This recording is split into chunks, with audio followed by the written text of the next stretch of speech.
بسم اللہ الرحمن الرحیم۔ سورہ الجمعہ کا مکمل ترجمہ پیش کر رہے ہیں۔ شروع اللہ کا نام لے کر جو بڑا مہربان نہایت رحم والا ہے۔ اللہ کی تسبیح کر رہی ہے ہر وہ چیز جو آسمانوں میں ہے اور ہر وہ چیز جو زمین میں ہے۔ بادشاہ ہے، قدوس ہے، زبردست اور حکیم ہے۔ وہی ہے جس نے امیوں کے اندر ایک رسول خود انہی میں سے اٹھایا جو انہیں اس کی آیات سناتا ہے، ان کی زندگی سنوارتا ہے اور ان کو کتاب اور حکمت کی تعلیم دیتا ہے، حالانکہ اس سے پہلے وہ کلی گمراہی میں پڑے ہوئے تھے۔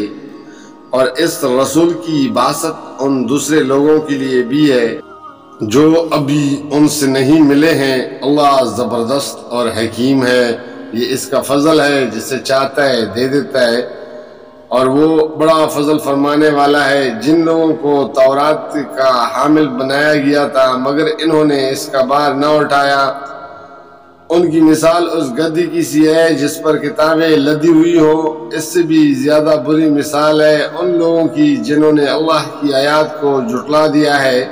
ایسے ظالموں کو اللہ ہدایت نہیں کرتا۔ ان سے کہو، اے لوگوں جو یہودی بن گئے ہو، اگر تمہیں یہ گھمنڈ ہے کہ باقی سب لوگوں کو چھوڑ کر بس تم ہی اللہ کی چہیتے ہو، تو موت کی تمنا کرو اگر تم اپنے اس زعم میں سچے ہو، لیکن یہ ہرگز اس کی تمنا نہ کریں گے اپنے کرتوتوں کی وجہ سے یہ جو کر چکے ہیں۔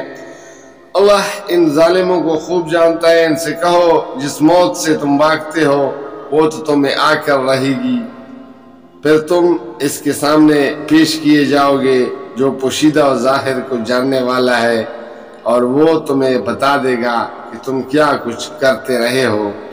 اے لوگو جو ایمان لائے ہو، جب پکارا جائے نماز کے لیے جمعے کے دن تو اللہ کے ذکر کی طرف دوڑو اور خرید و فروخت چھوڑ دو، یہ تمہارے لیے زیادہ بہتر ہے اگر تم جانو۔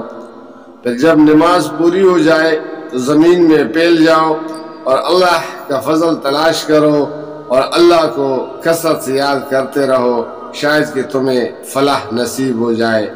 اور جب انہوں نے تجارت اور کھیل تماشا ہوتے دیکھا تو اس کی طرف لپک گئے اور تمہیں کڑا چھوڑ دیا۔ ان سے کہو، جو کچھ اللہ کے پاس ہے وہ کھیل تماشے اور تجارت سے بہتر ہے، اور اللہ سب سے بہتر رزق دینے والا ہے۔